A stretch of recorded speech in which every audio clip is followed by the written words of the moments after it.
बेटी भैरवी, दोष निवारण हो जाए इसे नाग देवी से प्रार्थना करके दूध चढ़ा दा। ला दूध चढ़ावा।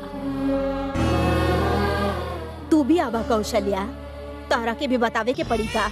जाके दूध चढ़ावा जल्दी। अब सोच का रहल बाड़ू, दूध चढ़ावा बेटी।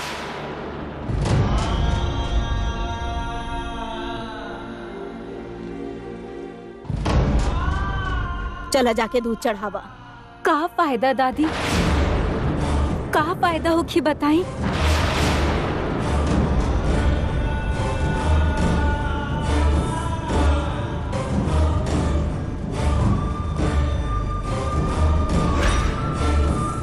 आप हमनी के कुल देवी बानी, हमनी के साथे खड़ा बानी, हमनी के रक्षा करके बचावे वाली बानी।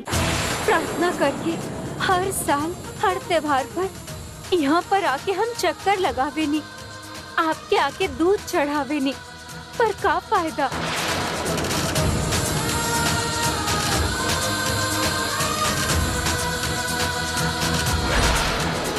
जे नाग हमनी के बचइये ही सोचले रहनी, उहे नाग हमार सिंदूर के मिटा देले हा।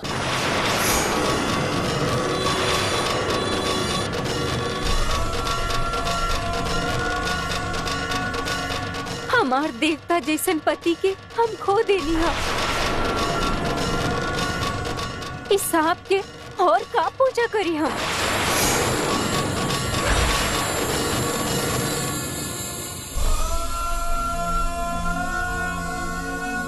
बदला लेवे वाला नाग से और का मांगी?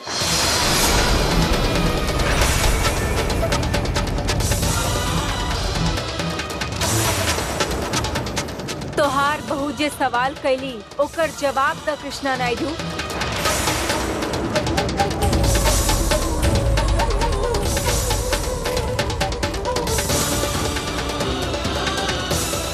हमार बहू पति के ना होके के दुख में बिया, और जो दुखी होके ओकरा के चाहिए दिलासा, जवाब ना।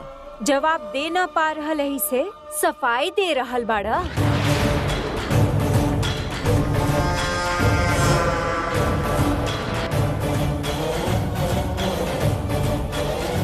जैसे कि कोनो गलती कर देनी, ऐसा इल्जाम काहे लगा रहल बाड़ी? हमार कौशल्या पति के खोए के दुख में न जाने अनजाने में का कह देली, तो तू ये सब काहे कह रहल बाड़ू? मुझे पूछनी ओकरा में गलत कहा चाची?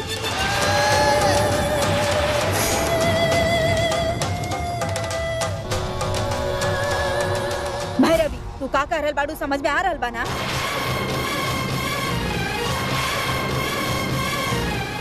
हमके तो समझ आ गई है दादी, समझता आपके ना आ रहल बा। भैरवी,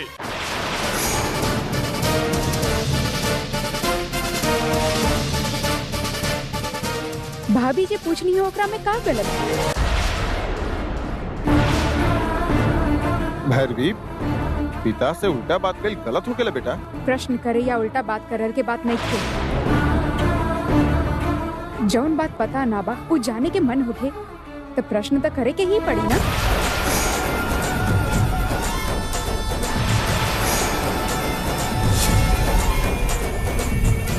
हमरा आइला के कुछ दिन के बाद ही सोनार ब्रह्मन जी के सांप काटे से जान चल गई।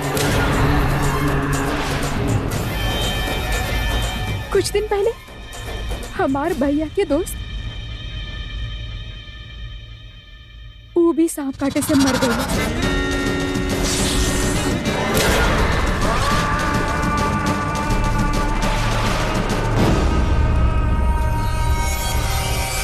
ओकरा पहले भी गांव में कुछ लोग सांप के काटे से मर गए रहे, हम सुन ले।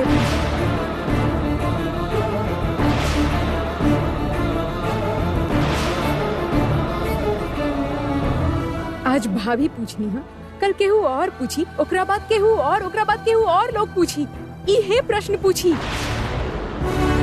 एक इंसान पूछे तब प्रश्न होखेला, ओहे प्रश्न अगर हर केहू पूछे तब आंदोलन होखेला। और पापा तब आपके जवाब देवे के ही पड़ी।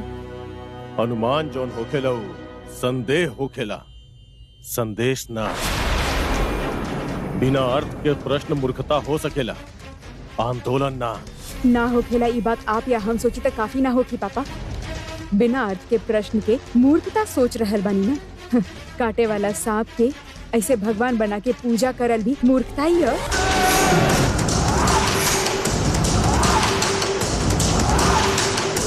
भैरवी, कम अकल जैसन बात मत करा।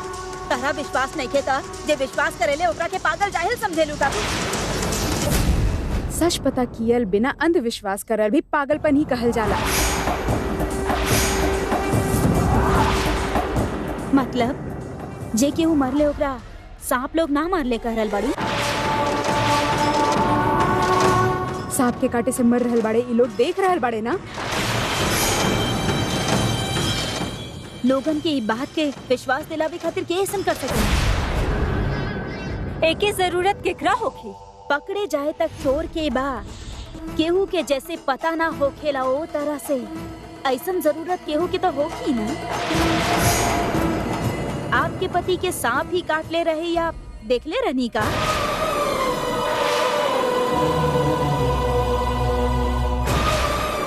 लोग जे कर रहल बाड़े वो बात पे भरोसा कर रहल बानी, बाकी सच बा कि नहीं आपके पता बा?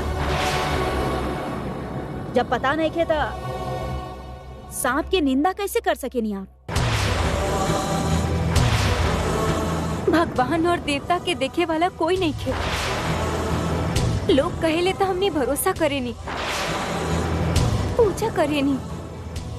भगवान बानी कहे वाला लोग ही हमार पति की मौत सांप काटे से भइला कहेले। ओके बताएली बात पर भी भरोसा करे की पड़ी।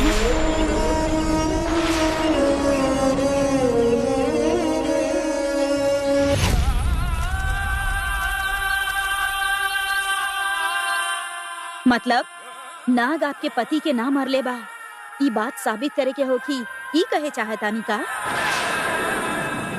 बिना सबूत के तक कोर्ट भी सुनवाई ना करेला मल्ली। श्री कृष्ण के ऊपर जे निंदा लगावल गयल रहे ओकरा मिटावे खातिर समानता मनी के हासिल करे के पड़ल रहे। भगवान होखे या इंसान होखे, जब निंदा लागेला तो साबित करे के ही पड़ेला।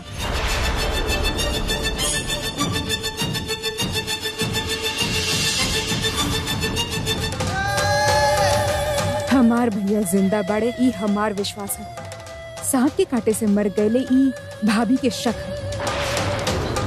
केहू कुछ भी बोले, कितना भी बोले, हमार भरोसा ही सच है। ई हमार